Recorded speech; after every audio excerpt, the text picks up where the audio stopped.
DXDC Radyoman Report. Nigula sa assessment sa Mines and Geosciences Bureau kun MGB-11 nga ang hinungdan sa landslide sa Barangay Masara, Mako, Davao de Oro nga nikutlog daghang mga kinabuhi ug mga nangaangol mao ang sagunson nga pag-ulan ug seryes sa mga linog.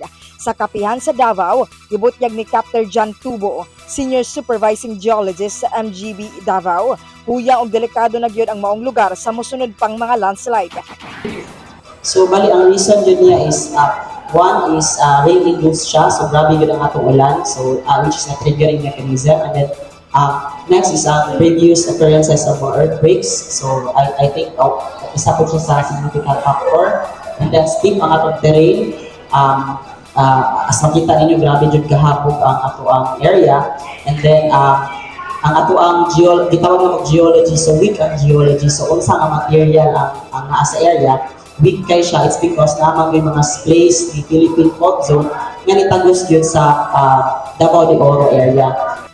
Girekomendar sa MGB-11 ang entero Barangay Masara nga no habitation na susama ni atong 2018.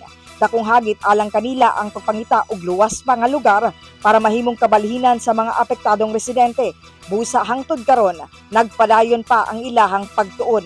Giklaro ni Tubo, igo lang sila makahatag og rekomendasyon apan ang LGU na mismo ang modeklara sa usa ka area nga no build zone. Pasabot, dili gayud kini luwas nga kapuy-an tungod sa dako kaayong risgo nga maglandslide.